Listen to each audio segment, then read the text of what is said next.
Welcome in the Stiffs. Thank you very much to our sponsors for Series 2, Budgeon Motors. Been established for 40 years, best car dealership in Shropshire. Debatable. Well, we've all had cars from there. Gav, you been to Budgeon? Yeah, a few times now. Dave, too, big time. He only wants Teslas, doesn't he? But to be fair though, they do Teslas, do any car. You want a car, they get your car. I just spoke to them, they are fast, to be fair. Dave's backed them. You know they're good when Dave's on side with them. I've been offered 20%. Have we sorted out the discount? Come down to Budgeon, mentioning the Stiffs, and what we'll have to sort out. What's that discount? Yeah, about 90%. Yeah, we'll have to sort that. That'll have to be sorted out at the showroom. Yeah, to be confirmed, that one. Yeah. Wales, isn't it? So you finish in May and you start back in May. Yeah. I used to start hitting the gym really hard. Yeah. Just chest arms and sit-ups, ready for Marbella and Magaluf. And all the lads would go, here comes the back. Look, I'd be something like 8% body fat, and they'd check my back, and I'd be 92% body fat. Or something stupid. We used to call ourselves a straight-through crew. You wouldn't sleep for the first 3 days, did you? Straight-through crew, and then you'd be like disappear. Like, anybody seen Sam day 4 to 6? No, gone. We got 3 weeks. We'll be all right. We got 2 weeks. Yeah, we'll be. You got a week. You got 4 days. We're all in the yo-yo test or the bleep test. It used to be called as you don't let a goal kick. Nah. But what about? Yeah, it depends who you had. But now they're all machines. Yeah, now they're all the fittest in the club. Can I go now, please? Yeah. And I was like, yeah, go on, you can go. And he just literally, it was embarrassing. He would just lap you and like 2-3 times over. Beautiful human being, ripped to shreds. Should be like a Calvin Klein model. Yeah. Remember at Shrewsbury, we'd run around up Ormond Hill. I don't know whether you did that one. Yeah, we all hid behind a bush, but we all get time, we all hide. Honestly, so Rob Smith took us up the Wrekin, and I remember that's not a euphemism, it's genuinely the Wrekin. Grant Holt, Ricky Lambert. I remember coming off coughing up blood. We lost 1-0. I don't remember winning a header. Right, so I need to work on playing on the right wing now. I'll challenge him. I'm going to challenge him from his place. Oh no, he's too good. Yeah. Well, I wasn't really good at either. Yeah. Welcome everybody. This is a brand new series of In the Stiffs. Dave, Gav, are we all right? More than all right. Ready to go. Excited. Missed it. Dave? Yeah, it's been nice to get a bit of family time back in after that manic 3 months we had. You've had 14 holidays, haven't you? No, just the 2. My family have left after the first series. They just decided that they'd had enough. They couldn't cope with a second series. Free up more time. Well, I thought so. It makes you more flexible because you were hard work last night trying to get the time sorted last year, weren't you? Yeah, it's good that it's their loss. You're by yourself now, aren't you? It's their loss, isn't it? So joke's on them, really. Right, Series 2. How are we feeling about Series 2 then, Dave? Again, that's proper exciting. Some of the guests we've got that are coming on, we've already recorded. Some of the other guests we've got lined up to do, hopefully in the upcoming months. Yeah, I'm looking forward to getting back into it. We've tried to get ahead of the game, haven't we, by getting some guests on board, like getting them in the tank, because the time scales Series 1 was tough, wasn't it? It was nice because of the demands, wasn't it? People obviously seeing the value in the podcast, which was nice, so they wanted them pretty regular. So, like you say, we've had to get ahead of the game a little bit. We're chasing our tails, weren't we? Yeah, massively. I've got a proper job though, haven't I? It's ridiculous, isn't it? Well, novices is probably the term for us at the time. So Series 2 is going to go like clockwork then. We're all over it. We've got guests sorted. Yeah. So we've got another guest, haven't we? So we've got one more guest to come. Yeah. And then hopefully another couple as well. Do you know what we've been terrible at this time? Hiding the identity of the guests. How bad have we been this time? Just because we're so excited. Like, should we tell them? And they'll just get it out on social media. Who loved it. So hopefully everyone's going to enjoy them. Yeah, the guests are good though, aren't they? It's a proper like mix, isn't it? It's quite like, you know, there's something for everyone there. Proper loads of different stories, isn't it? And not just like funny stories in football, but different experiences people have been through, different ages, different backgrounds. It's incredible. It's an amazing experience. Like, I know I speak on behalf of all three of us, but it's amazing to be a part of listening to these stories and being involved and quizzing them and finding out what their thoughts on their backgrounds and how their journeys materialise. It's been lovely to be a part of, isn't it? It'll give people a real insight. Won't it give a real insight? Right, so this obviously this is the start of the new season, isn't it? It's a strange time. So back when you're a footballer, the season finishes sort of May, doesn't it? Beginning of May, middle of May. What normally happens is everybody will have a holiday, won't they? They'll probably have one with the lads, one with the family. I don't know. You might have two with the lads. Depending if you're looking. You're probably only getting one, aren't you, with the lads, especially as you get older. And then you'd have your like May. Then you'd have June, wouldn't you? And then you'd start you'd have an off-season programme. And then you'd be back into pre-season training. Normally July. Back end of June, early July. I remember being the start of July, and they'd have like a good sort of 6 weeks, wouldn't you, till the first game of the season? Yeah. Wouldn't see the ball for 4 of them 6 weeks, and then all of a sudden. Dave, you're still playing now. Dave, talk us through. So you finished your season, same as what we just saying there, May. Yep. And then what? Lads' holiday. It's Wales, isn't it? So you finish in May and you start back in May. Yeah. if I go back a couple of years and sort of when I was full-time football, you finish the season. At that point, you're on the countdown from Christmas, really. As soon as you get into that new year. Christmas. I thought he was going to say from mid-April, end of April, you're on countdown from Christmas. That's good to hear. Finish your Christmas dinner. Dave gives it 100% up till Christmas. After that, he's on the countdown, isn't he? Yeah. The season goes so slow those first few months. When you get into like October, November, the weather's turning, the nights are drawing in. It's a graft, and you feel like you've got so long of the season left. But once you get into January, get January out of the way in particular, it flies by then, doesn't it? February, whenever you get to February, I can smell the end, me. Yeah. I always knew it, like it felt like the weather's changing. Yeah. They started talking about promotions and relegations and that, didn't they? I used to start hitting the gym really hard.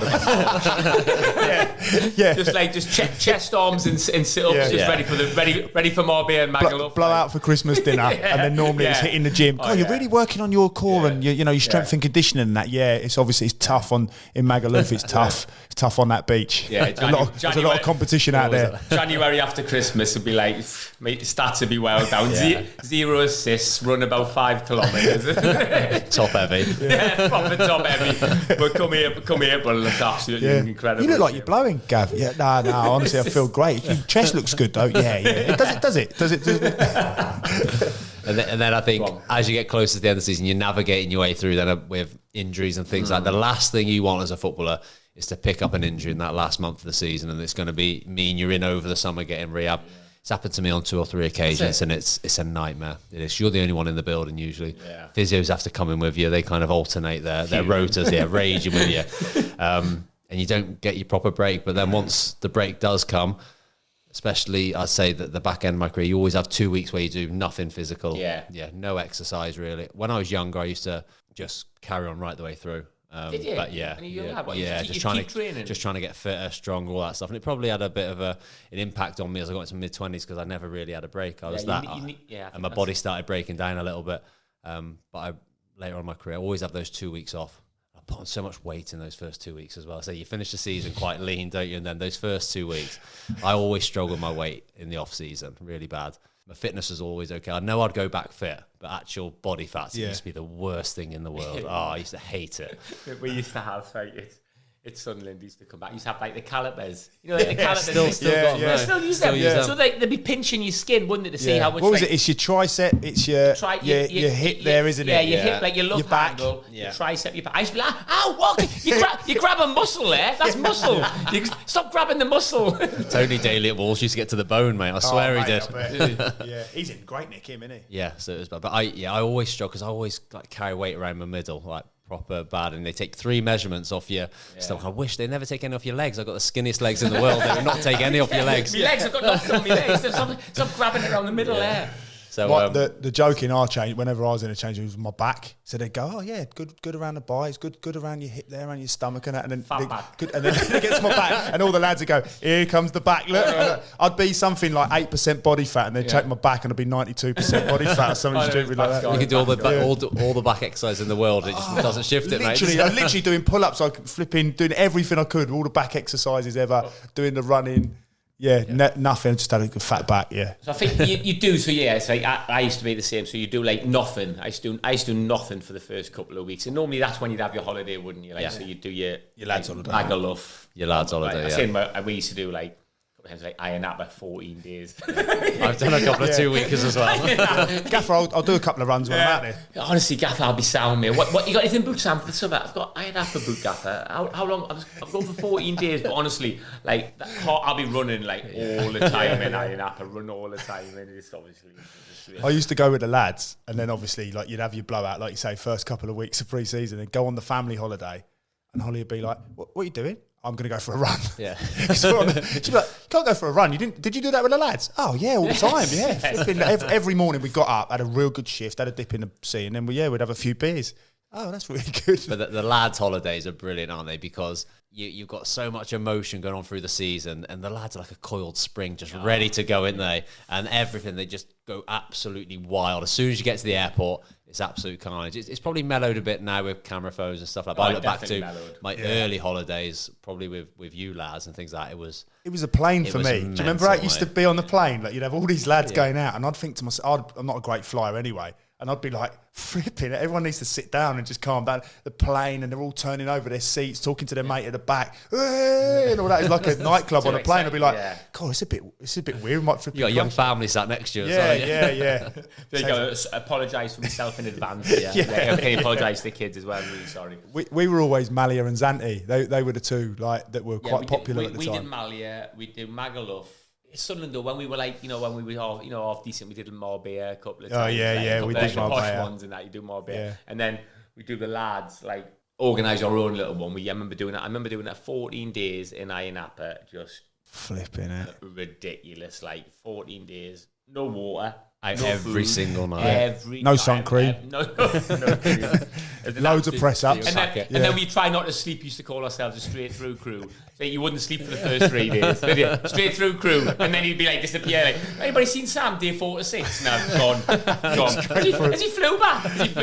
Comes back out day 7. I'm back, lads. Here I come. Whoa. Let's get this party started. I always remember I think, where did we go? I think we were at Malia, and Neil Gregory basically just loved a beer, and just decided for the first 3 days he wasn't going to sleep. He's going to be showing off in front of the lads. And then on the 4th day, there was like the round windows. Literally, that was pushed, so it's like you could see through it. And I looked through, and he's just on the bed shaking, just like the alcohol coming out of his system. I was like, "You're right, Gregors." And he's like, "Oh," like that. Been on the 4th day. He's like, "Yeah." It's not better. It's not like that anymore, though, is it? I mean, I remember. I think I've mentioned this before. One of our young lads, he'd come out, and he had to be wheeled out by the stewardess. I think I've told you that, haven't I? In Arrivals, and he was only 18 at the time.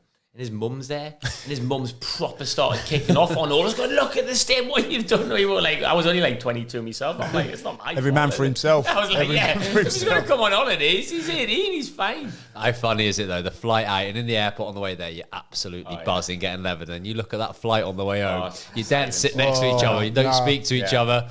When you're leaving the airport, it's a little nod to the head. See you in a few weeks. That's it, isn't it? You look at each other going, got a lot of work to do. You look at each other you got your belly's hanging over your shorts. You go, I've got a tough couple of weeks coming up to get myself in shape. When you get that realisation as well, the last few days of holiday, you're thinking, "Oh shit, no. I've got a bit of work to do." It's horrible, isn't it? Yeah. And you got your off-season programme. It starts the day you get back, and it's 8 400s, and you're going, "I haven't got 8 400s." Remember when we went over to London Road that time, me and you, and we went to do our off-season programme? I remember we were running around the track, and I think, again, it was something like 8 400s, and I think we'd done 3. And I was going, "Sam, should we just do 4 or 5 today? Because I'm just not feeling it. I think we don't want to hit it too hard." You start convincing each other. But if we don't hit it too hard, we'll be better tomorrow. Yeah. So then we just we don't want to pick up an injury. Don't want to pick up an injury. We've still got 3 weeks to go back pre-season. Don't want to get injured. Loads of time, haven't we? Yeah. Loads of time. Loads of time. We'll be all right. We've got 3 weeks. We'll be all right. We've got 2 weeks. Yeah, we'll be. You've got a week. You got 4 days like that. Because then it's the realisation. You don't eat then. The last 3 days before pre-season, I am literally like a UFC fighter, stripping, ready to go. We used to do I don't know. I mean, we used to put ourselves in bin bags and sit in the sauna for an hour and a half. Yeah. Obviously, I don't know whether that. Yeah, I think that was a bit. Just to get rid of. That was a bit universal, wasn't it? Yeah. I used to do the bin bag, go running with a bin bag on and all that. I used to go run. I used to sit in the sauna. I'm running. I should have tried that. I used to sit in the sauna. Yeah, no, it don't work, Sam. Sit in the sauna with a bottle of Budweiser. Yeah, no, that's where you went wrong, definitely. But then you obviously start to get that. You're doing the off-season programme. It's hard to stick to because you've got to get back into it, but you're doing everything you can. Because back then, obviously now, you have to do it on an app, don't you? And you have to do it and send it to the strength and condition or the physio. So you do it all on Strava. All your GPS with you and stuff as well. Strava as well. You don't take your GPS dying app, do you? No. You get double figures, wouldn't you? Hey, Sam's working out 3 a.m. there. He's bouncing about. I've never seen him do such mileage. So there's no hiding place now, is there? But back then it was a little bit like, I'll be all right today. If I just give myself it's better to rest. It's better to rest. You convince yourself. But the modern day player now, that they're in that good nick at the end of the season, and then they don't let themselves go like we would at all. And then they do their own stuff. I reckon they probably have a week off, 2 weeks off. but they're still eating well, still ticking over. Yeah. And then that subsequently pre-seasons have changed completely because you said we wouldn't see a ball for the first 2 weeks, whereas now it's football straight away. Yeah. And you get your fitness, your match fitness through doing football drills and training. The days of running, you might get one fitness test on the first day, but after that, you won't just be running around the even at Telford, we used to do an initial testing day. So they'd come in and they'd do the explosive testing day on the Watt bike, and then they'd do is it the 4 minute 58 second run, 5 minute run or whatever, just max yourself out.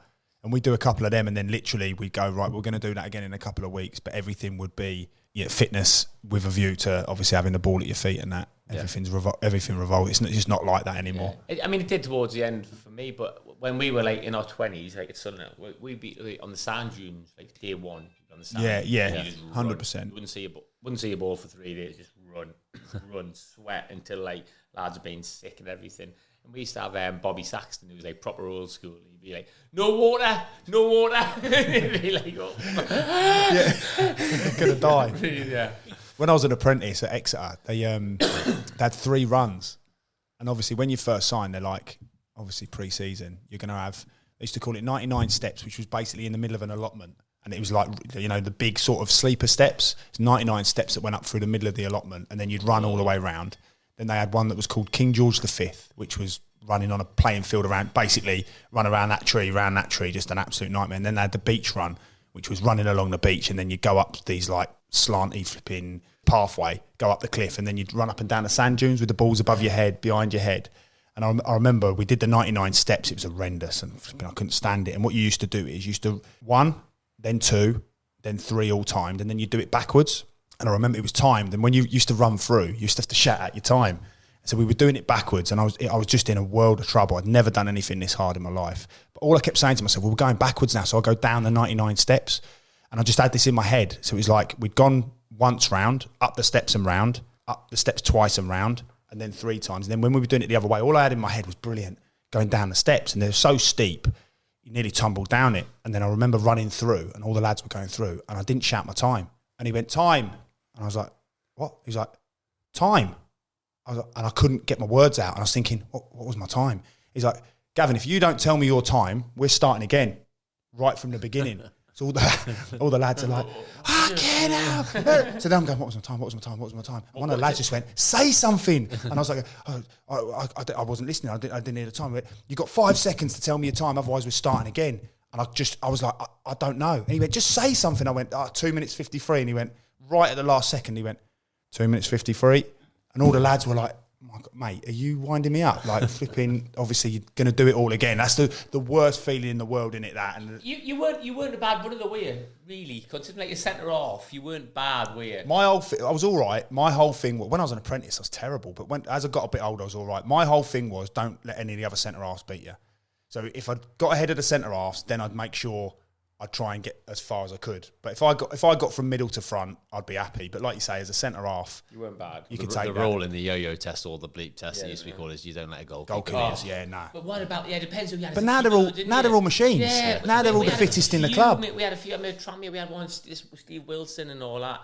And he's like flying. I'm like, oh, well done. Yeah. Well done, Willow. That'll get you. You can't catch a ball, but you got the bleep test, so that'll get you in the team.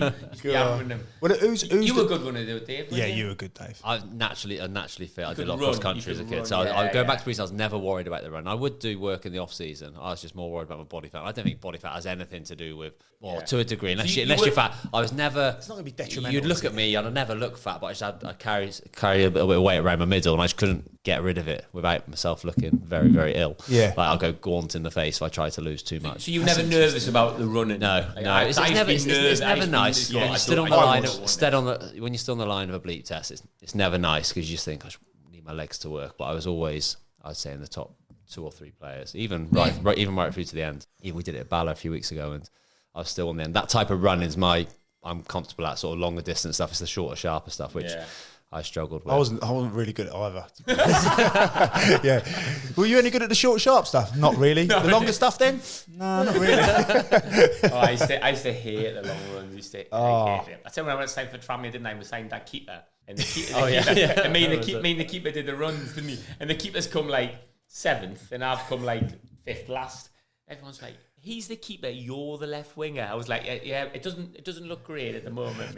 It's not Shrewsbury Harriers, is it? Yeah, with them come out. We'll see what happens when the balls come out. Yeah, you're not very good with the balls out either. Yeah, well, I was the mouthiest in the runs. I'd be, well done, brilliant. I'd be having my arms up, stopping the young lads running past me. I used to always get that when I was a kid. Yeah. You busy bastard. Well done. Well done, Dave. Well done. Get back there, Dave. But I'd have the coaches in me here. Do it for yourself, Dave. Do it for yourself. You're like, I don't know what to do. Do it for yourself. Do it for yourself. You go, Sam's going to trim me if you run past me. Me and Steve Leslie were having a conversation the other day about. Run, couldn't he?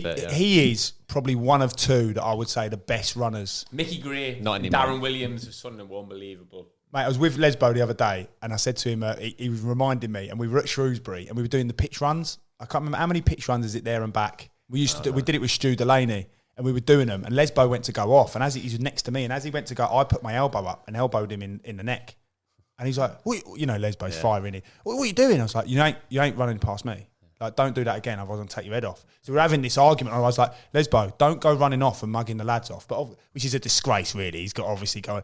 And it got to a point where he was so good, it was embarrassing. And he was going, can I go now, please? Yeah. And I was like, yeah, go on, you can go. And he just literally, it was embarrassing. He would just lap you and 2-3 times over. But he was laughing the other day. I was like, if you dare run past me, I'm going to literally clean you out. He's like going, I just want to be the best. Just shut up. You ain't running. Like, you're not leaving us. Like, we'll need to do it together. We're in it together. Who's the best runner? Who's the best pre-season runner? The fittest lad I've ever seen is a lad called George Friend. He's still playing. I think is he still at Birmingham now? He was left back. He was at Middlesbrough as well for quite a bit. Left back. Beautiful human being. Ripped to shreds. Should be like a Calvin Klein model. Yeah. Lovely lad.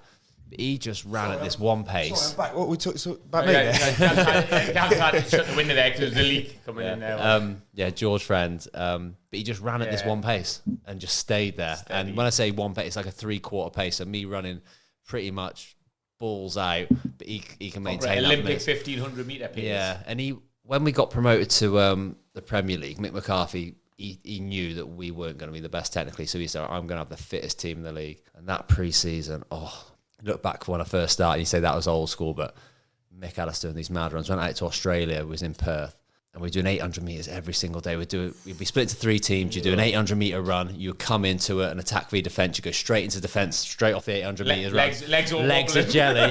Then you go into attack after that. That's a bit of your breather, then straight back in. It was just going on for ages and ages. And we did this one day, a place called Kings Park in Perth, a big old place, and the fitness coach said, it's going to be a tough day today, lads, and we're already knackered.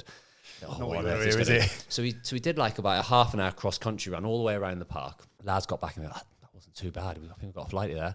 That's the warm up done, boys. Boys honestly couldn't believe it. And they marked out this run. It was an 800 metre run again, and it was all on a gradual uphill. And it was all pretty much straight as it was in the middle of the park. And we had to do 6 of these runs. And you split into 3 groups, and I was in the top group with George Friends, and that was like that was his distance. So I was in the fast group. Yeah. Good. I liked it when they did that though. I thought that's sensible. Good.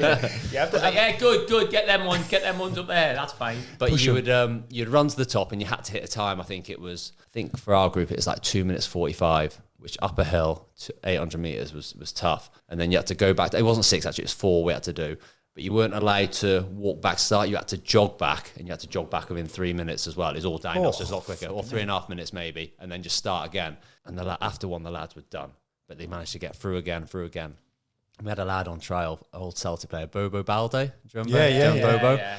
So he's a big lad, so he doesn't move very well in terms of 800 metres. He's not doing that. So as I'm jogging back down the hill for my 3rd run, Bobo is just sat up against a tree, sweating, shaking his head. And I swear, from that moment on, we didn't see Bobo again the whole trip. He went back, phoned his agent, got himself off. It was that. It was that hard, mate. Honestly, that was the hardest run I've ever done. But George Friend in that just absolutely cruised it, mate. Cruised it. Some lad, yeah. We had Sunderland. We had Mickey Gray and Darren Williams, and we'd be out with Mickey Gray would be out on the pre-season trip. We'd have a night out, and then the next day he'd still be running. I'd be like, that's not fair. He can't. He's last one to get in on the night out, and he's still the best runner the next day. I used to hate that. We used to have the sand dunes. Remember at Shrewsbury, we'd be running around up Ormond Hill. I don't know whether you did that one. Yeah, we all hid behind a bush. We were all getting timed. We were all hiding, trying to come in. Do you remember the one with Jimmy Quinn where they took us to the quarry? And we got there. It was unorganised, wasn't it? We got there. It was like, what runs are we doing? We stood, the statue at the bottom of the quarry. Yeah. And from there, you can run right up to the gates, up that hill. Run, yeah. And he just, I remember, was it Cook? I think it was Cookie. He looked up there and he was like, right, what are we going to do then? He started looking around, looking left, looking right. He goes, every tree and back. And on that straight, mate, there must have been like 20 trees, mate, all uphill. Oh, it was horrendous.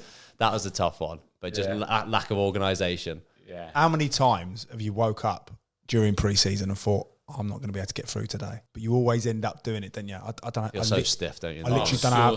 I just don't know how I'm going to do it. Yeah. I have, that thought has gone through my head so many times. I just don't think I can do this. Yeah. Like I do not miss that one bit. Like, did you have that feeling again at Bala then, or what? Because we only train once a week or twice a week, it's different. But it's when you're doing it every day. When you're praying when you're going in the morning, aren't you? That you say, I'll turn up and say to Gav, you stiff today? Hoping he's saying yes. And you get the one who says no, you're like, oh, yeah, you stiff? No, I'm all right. Are you stiff? No, I'm all right. Oh, I'm me. I used to be like, I feel horrendous. I used to do everything, and I'd say everything as loud as I could around a fitness coach. Yeah. Oh, I feel terrible today. I tell you what, if we do anything like yesterday, there's massive chance of injuries. I forget him that all the time. There'll be pulls. There will. Yeah. You have to answer to the gaffer. It'll be you answering to the gaffer, not me.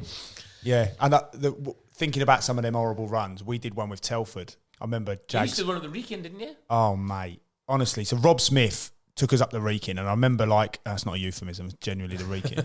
And I remember being in with Jags, bless him, and Jags was like, he helped me massively, because up until that point, that fear that you said that you had, I had it as well. And on this particular day, Jags just went, mate, we're going to get here, we're going to smash it out, and then you'll be home in 2 hours. And I thought, it's not a bad shout, it's not a bad way of looking at it. And he proper got me motivated for the day.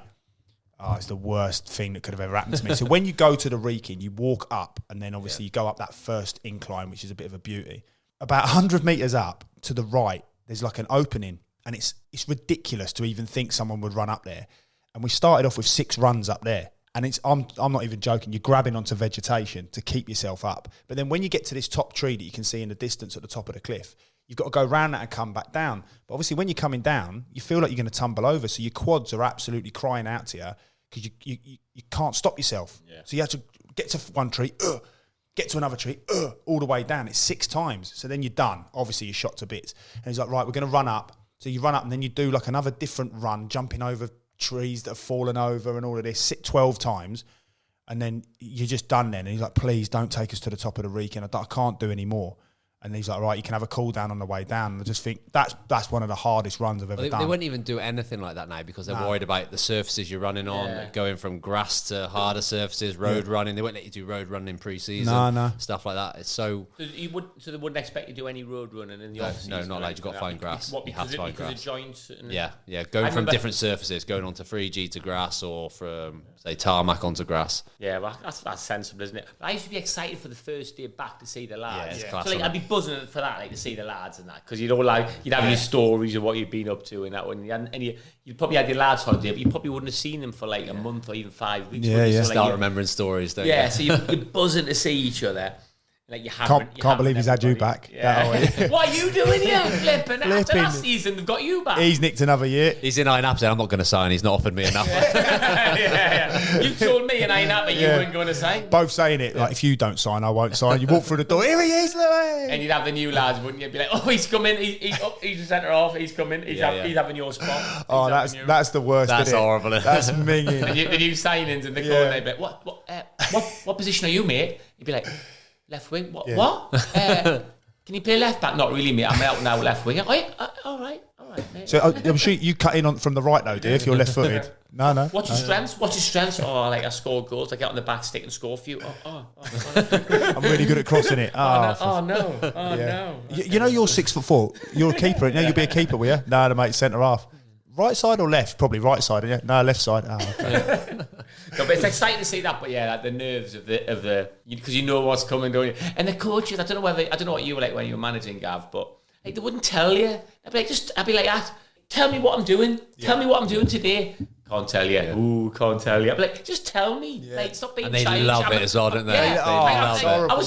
It's like 30 geeky, though. isn't it? Yeah, I was like, I'm 30 years of age now. Yeah. Tell me what I'm going to be doing today. I Can't tell you. I would tell the lads, and I would. you ask I'd make a point of giving them an itinerary through the course of pre-season. So, So they knew what they were doing the whole way through. yeah. So and it's very rare that you deviate. So we'd have the off-season program, and in the same format but extended, you'd have all. I'd put literally all of the sessions that we're going to do in there. It would like literally everything, all the session plans, when we're in, when we're not in, timings, the whole lot, just to make sure they know. So there's no excuse. And then if you deviate, it comes from me, no one else. And to be fair, the lads revelled in it. But what I would say to him is, look, it's dependent on how you do.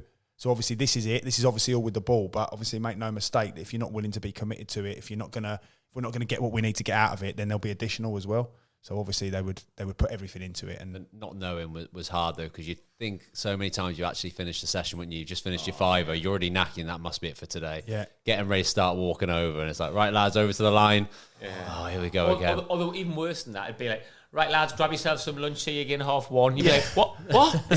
He's not even joking. He's not even joking. He'd be like, well, the worst ever was when one of the, like you say, I imagine Cookie at Shrewsbury when you were with him there. Imagine he's that character. I've got loads of characters who do the whole. You wouldn't be in the afternoon, and they'd go see it one, and you'd go, "Are you joking?" No, not joking. And then you get in. And you go, he's shot off, and you go, oh, he's only joking. You're like, oh my God. Like those ones there that used to wind you up. It was a blessing though, wasn't it? You used When to you play did pre-season though, didn't you? And them first pre-season games were horrible as well when you tried to, like, you literally couldn't breathe, couldn't. I'm trying to get your breath back. And I was like, the gaffer was going like, you'll probably only play 45 minutes, maybe an hour tops. I'd be like, a sound, but like 65 minutes, and I could, like, my chest's on fire. But is he forgotten? Yeah. Dave, is the gaffer know I've been on 65 minutes? Yeah. 2 weeks now, that But pre-season, more than any other time, it's so individual because you're competing. You want to be in that starting lineup first game of the season, so you are up against other people. Yeah. And those first few games when you do 45 minutes each, and you're playing like a non-league team or something. Yet, given the first 45 minutes, you come in 0-0 or 1-0 down, you get changed, and the other lads come on when they're fucked. Straight away, and every single time. First off again. I want to play second off when they start getting. Because even playing non-league, you'd always play a lesser opposition. It's exactly the same scenario.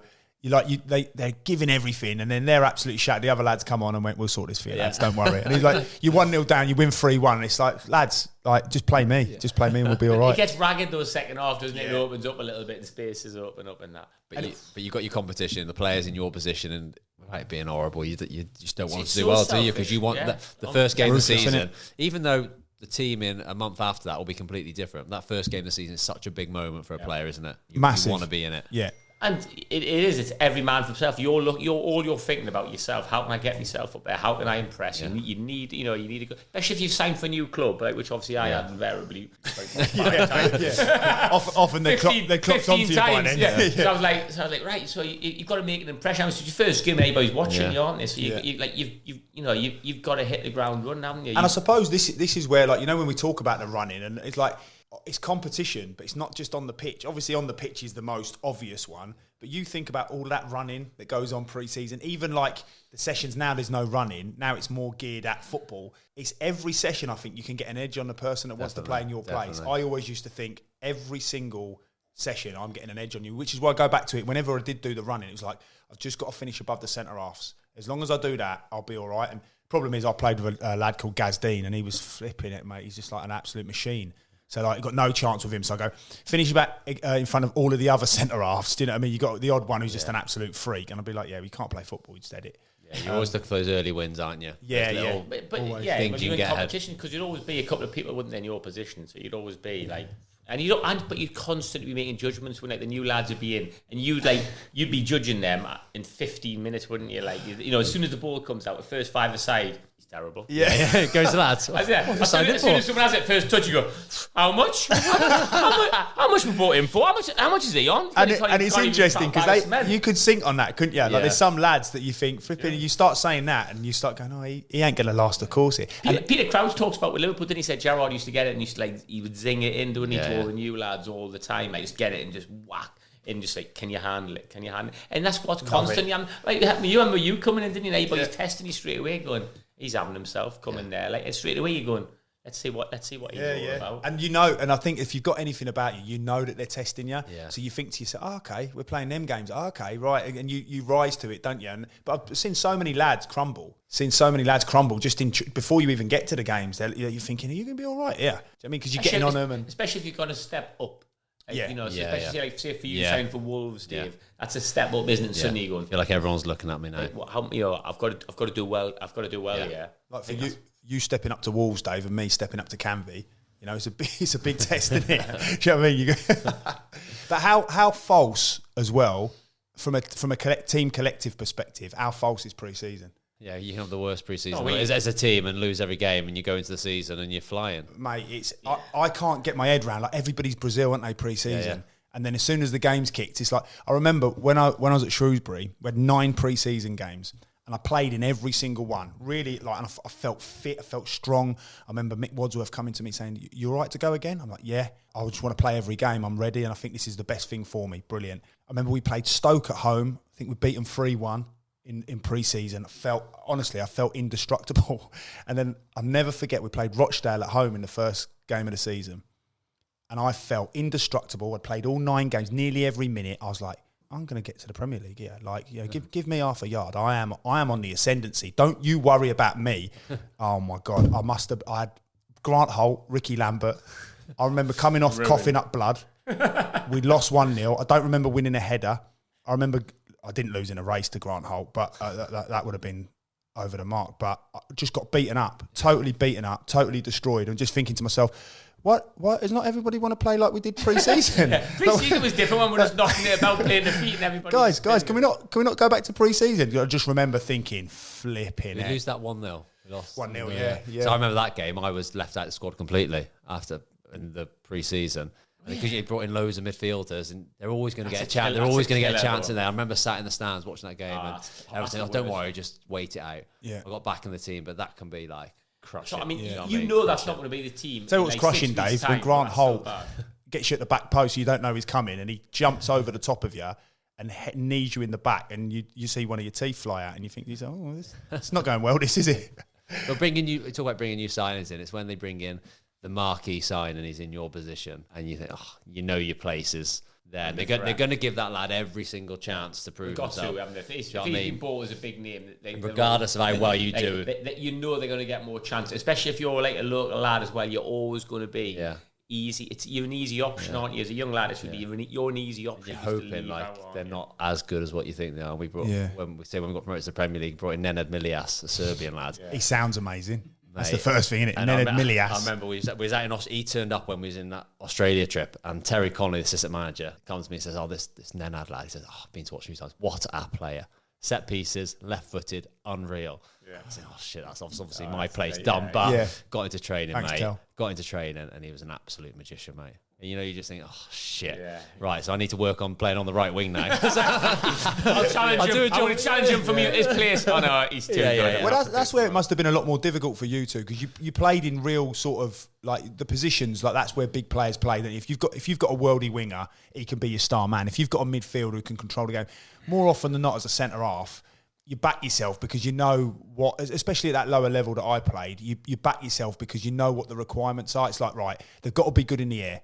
I back myself there. They've got to be physical, right? Okay, reliability and trust as well. Yeah, isn't it? all of that. And I think, you think to yourself, I'll back myself here. It's very rare that a centre half comes in. You think, he's going to be miles ahead of me. You see that little gap, but then it's easier to if on the wing, you're always still going to be in and around the squad, aren't you? Because you can your centre halves. Your centre halves are playing. If you're still a centre half, you're never really getting on, are you? Yeah. Like as a winger, you're always still going to be all right because you're always going to be in and around it. You might not be starting, but you're going to be sub because you're going to. Yeah, I mean from a starting perspective, I think you're right. I think forward players are more lucky, definitely, when you say about that, because you are going to get a chance. You're going to get half an hour. Do you know what I mean? You always get half an hour, and because you can go left wing or right wing, or you can play attack midfield. So there's loads more options. I think if you're a centre half, you're a centre half, aren't you? And you're either you're in or you're out. A bit like your keeper, isn't it? You're in or you're out. Whereas if you're on the wing, you always go, we'll have him as a sub. Or we'll give him 30 minutes. So you've always got come on and score, get an assist. You've got a good chance to start the next game, haven't you? It's funny you say about reliability as a centre half. When I was at Canvey, we were flying at the time in a conference, and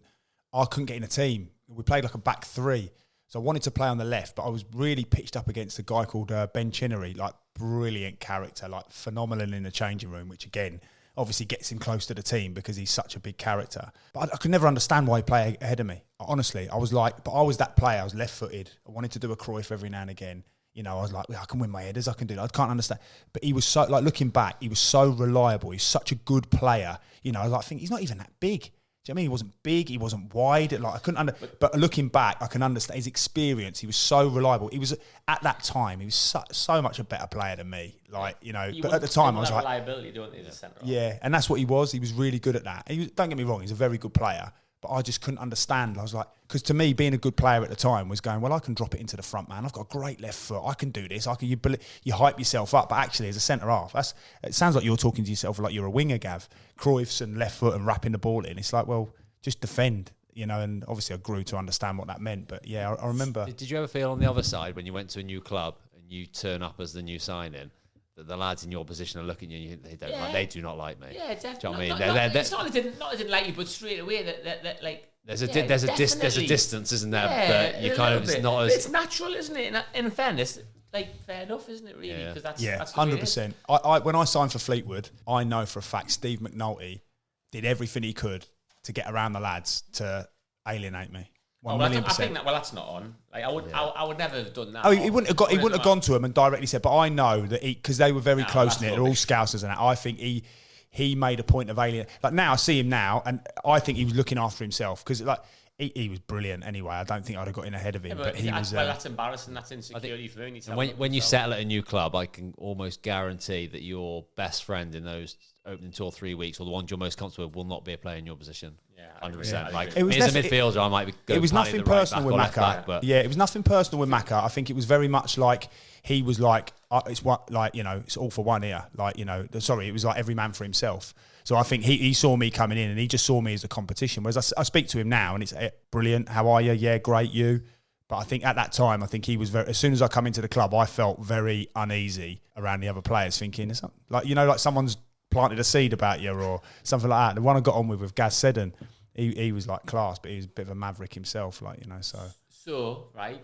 You finished the season. You've smashed the gym from like March, April, May. Like your arms, chest, and stomach, isn't it? You're looking unbelievable. Yeah. You have your 2 weeks in Iron Apple, fat as anything. You put on 1.5 stone. You come back. You have your off-season program, 400. You do 90%. Half of it. Yeah. You do, well, 90% generous. That's like generous. And then you get back into it. You start playing your 45 minutes, don't you, pre-season. Then you have your pre-season trip, and then you do all your bits. And then first game of the season, no matter what you've done, it's always boiling hot, and you are first 10 minutes absolutely blown on, gasping for a drink. Like, it's ridiculous, isn't it? No matter what you've done, no matter how fit you think you are, pre-season, because it's the nerves and the adrenaline, isn't it? That feeling though, going out for pre-season in the dressing room, I remember that at pretty much all my clubs. It's amazing, like amazing buzz. I think. That first game, if you're in the team, it's amazing. Like, coming out, especially if you're at home. Great as well. feeling. And the atmosphere's like electric, and you're back into that routine of. Like I've said before on the first series of the podcast that I used to love a Friday night because it was like my time. Do you know what I mean? I'm preparing myself for the game, and you're back into that, aren't you? Your missus can't ask you to do anything with the kids. Yeah. No, I'm preparing, right? I'm lying. I'm doing all that sort of stuff. How good your routine as a player? I did love my routine. But then if you don't get it, the problem is because you're like. I think loads of footballers are the same. If something upsets that, if you don't so like it, do you? No, because you don't. If you're too much like this is what I do, this is what happens. But even when I had children, like Holly would be on a Friday night, I was like, whoa, I need to rest now. Put my feet up, watch the telly, go to sleep, like have a lie in, and Saturday morning. I think like that's probably 95% of footballers. If something upset that, didn't it? Like if the child was ill or something on a Friday, even like mentally, you wouldn't like it, would you? Like this is routine. Like you'd be like, my mum's coming out. What? Friday night. Oh, so true. I've got a match tomorrow. That's not in the routine. And even if you've got a home game Saturday morning, like a bear of a sore head. Like I don't want anyone around the house. I don't want anyone messing. Like, no loud noises. No loud noise. Don't want any making any noise. I'm on my own schedule here. Yeah. You can't interrupt. You lot will have to revolve around me for once. Yeah. But it is dangerous to be too much like that, isn't it? Because if something does change, which sometimes it did, especially if we got kids, can't adapt then, can you? Just be like, oh no, it's not right. It's tough though, isn't it? Because like you say, that routine's important, isn't it? And you just want to be so focused on it. But like you say, sometimes you over. It gets the pace of that first game. Oh wow. Well, normally for me, about 10 minutes in, being a ginge, my face is bright red like a beetroot. Like, I mean, mate. But the thing is with you lot, you can hide it a little bit and sort of do like, I'm all right, I'm fitter than what I look. Whereas my face would be like a Belisha beacon. Your face has betrayed you. Yeah. You're in trouble. Gav, Number 4, Gav, are you all right? Are you all right? It's when you go past all the lads, they got all the white around their mouth. I'll be all right in a bit. The white around the mouth. Dave, are you knackered? Yeah, I'm knackered. Shine on for a gel off the physio. 10 minutes in. Yeah. Gav, go down. I'm all right. Why? Your face is so red. Go down. But there's nothing like that first game in the dressing room. It's amazing, and the atmosphere is brilliant. It's boiling hot. Yeah. And if you win the game, you think you're going to win the league, don't you? That's all the talk starts. We're going to win it this year. Honestly, I think we're going to win it. Yeah. We went to Wrexham and we won 5-0 first game. We were like, done, isn't it? I wonder how many medals, how many games you need for medal and all that. It's ridiculous. It's amazing though. If you win that first game, then there's nothing like it. Brilliant. Because everybody's got their expectation. You've all got your own little goals, especially like in pre-season. A lot of clubs give you your individual goals. So your goal might be to score 10 goals, or your goal might be to get like player of the season. And, everybody thinks they're going to win the league. Everybody thinks we'll have a great season, don't they? And if you do well, like I was looking back before, I think I've scored on 4 of my opening days. Wow. That just gets you. You feel invincible. I've got a chance of say getting golden boot here. I'm definitely on from 10 from midfield. Definitely 10 from midfield. Thierry Henry didn't score today, so I'm one ahead of him. I'll eat double figures. Double figures easy. But you feel invincible. Going to training Monday morning, you've won the game, you've scored. It doesn't matter what happens this week. I'm playing next Saturday 100%. We played Macclesfield opening game of the season, and it was like Shrewsbury. No, it was at Nuneaton, so it was in the conference, and we won 1-0, but they were like favourites, and we beat them 1-0. Oh no, sorry, it wasn't. That was the first one, and then the following season we played Grimsby, and obviously Grimsby, massive club in the conference, and they were just tipped to win the whole thing. And like we were a very good side, but obviously we were part time playing in the conference. No one really had any expectations, and 20 minutes in, I don't know what happened to us, but we turned into Barcelona, and they literally couldn't get the ball off us. And I scored the first one, header, shock. And then Andy Brown scored the second, 2-0 up after 20 minutes. And I could see the fans at Blundell Park walking out the ground. And we beat them 2-1, I think. I think they scored like an injury time right at the end. But that feeling of going to them, obviously the nice ground for the level. Yeah. Obviously it was packed out because they just had all this expectation. Fans walking out. And I'll never forget, it was boiling hot that day. And we just it all clicked on the day, and it was like, we were even on the pitch afterwards, they had the sprinklers on, and we all come out in our shorts, didn't we? Oh yeah, we're really hot and all that, like trying to flex our muscles and all that. But it was just a brilliant feeling. I'll never forget that. It's a good, if you're the underdog, it's always difficult for the relegated team, like say the conference season. Was it first game, played Margate at home, Shrewsbury coming down to the conference. Expected to batter, we drew 1-0 to Margate. First game of the season, that one. So we thought we were just going to steamroll everyone. All the new signings. We scored early on, didn't we? Or we were winning. And they scored in the first 5 minutes. Here we go, lads. Yeah, that's what it was like. When we scored, it was boiling hot, wasn't it? He scored. Yeah, I remember that. He scored, winning 1-0. We were like, this is going to be a breeze this season. Light me cigar here on this left wing, I'm cruising, And then suddenly they equalised, didn't they? And it was panic station. And they gave it boo. Because it's the biggest game of their season, isn't it? And it's that FA Cup mentality. You have the mentality of saying, Margate, we'll just sweep these aside, and they're thinking we've got to be on our game. That's the joy of the FA Cup, isn't it? And as a relegated team, there's kind of renewed optimism the next season there. So the Meadow would have had quite a few. There'd probably been 5,000, I reckon, wouldn't there, for an opening game like that? Margate turn up and do a number on us. Flipping heck. That's the beauty of pre-season, off-season. I suppose I was the other side of it. We went to Luton, as Nuneaton again. We went to Luton. There's like 9,500 there. And like 1-0 up in injury time. And it was, I always forget what the lad's called. He went to Orient in the end. But he's hit a 35-yarder.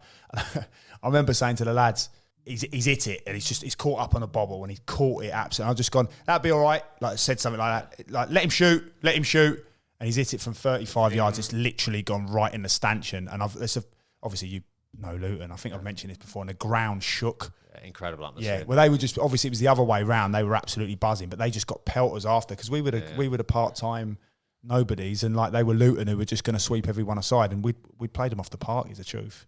But yeah, it's because again, it was the game of our season, wasn't it? But to Luton, they were like, yeah, we'll just swat these idiots aside, we'll sort them out, and it just never works like that, does it? To sum up, then, really, pre-season's horrible. Yeah, the off-season's amazing. Brilliant. The first couple of weeks, isn't it? And the first game of the season's horrible, but it's also a massive buzz, isn't it? And it can literally set the tone for your season as an individual and for your team, can't it? Yeah.